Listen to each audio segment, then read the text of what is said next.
Imagine walking into a laboratory and seeing two eyes having a conversation. No humans typing, no prompts, just eye talking to eye. Sounds like the beginning of a bad sci-fi movie, right? Well, it actually happened. Scientists wanted to answer a simple question: what happens when you stop asking eye questions and let it ask questions of another eye instead? Would they help each other, confuse each other, or spend 3 hours politely agreeing with everything, like two coworkers who both forgot what the meeting was about?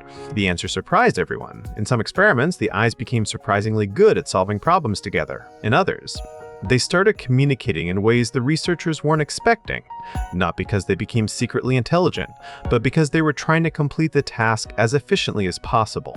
Before you unplug your Wi-Fi and start apologizing to your smart fridge, relax.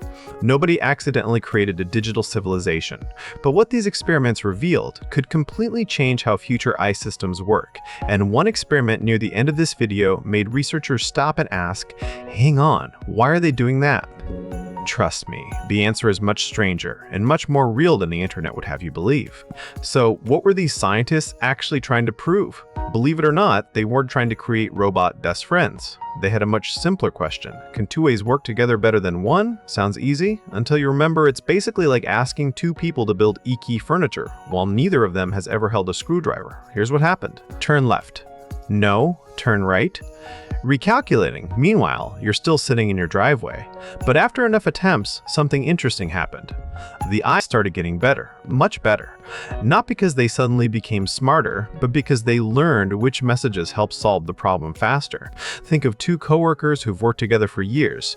Eventually, one just says, the usual, and the other already knows exactly what that means. No magic, no secret conspiracy, just practice. But then, one experiment took an unexpected turn, because the eye stopped communicating the way the researchers expected.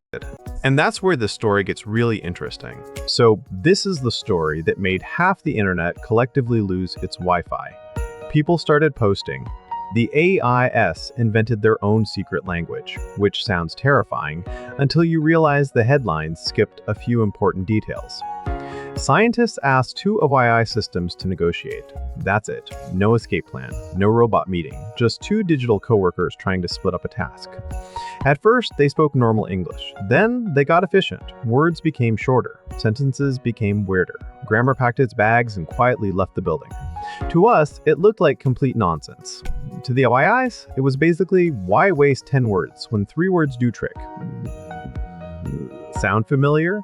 Humans do exactly the same thing. Be right back became Barbie. Laughing out loud became lol. And somewhere along the way, we all agreed that typing just one thumbs up emoji counts as an entire conversation. The AIs weren't hiding anything. They were just taking shortcuts. Honestly, if laziness had a software update, they downloaded it first. So no, they didn't invent a secret language. They invented a faster one, and that turns out to be a very important difference. Now imagine this.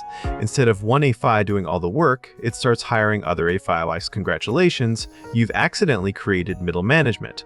One AFI searches for information, another writes, another checks the facts, another fixes mistakes. Meanwhile, the first one strolls back and like, fantastic teamwork everyone. It's basically every group project you've ever suffered through.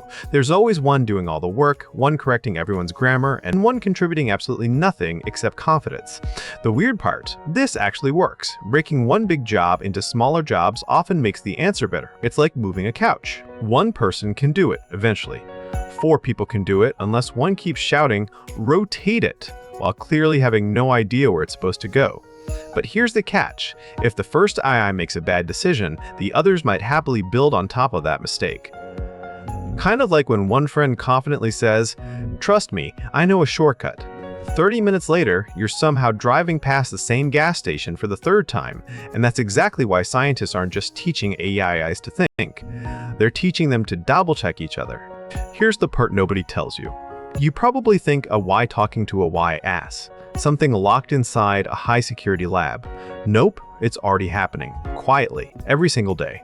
When you ask an AI a difficult question, there's a good chance more than one AI is helping behind the scenes. You only see the final answer. That's like ordering a burger and thinking one person did everything. Someone grilled it, someone wrapped it, someone handed it over, and somehow someone still forgot the fries. Modern awaits the same way.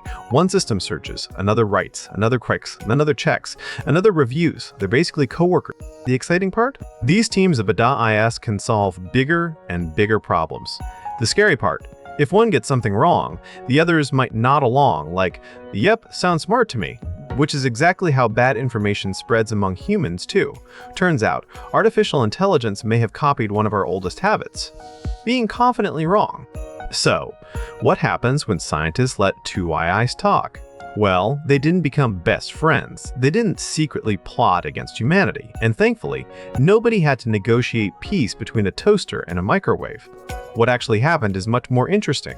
The AIs found shortcuts, worked together, made mistakes, learned from those mistakes, which honestly sounds suspiciously human. That's the biggest surprise. The future of AIs working together, hopefully better than most giant supercomputer that knows everything. It's lots of smaller AIs working together.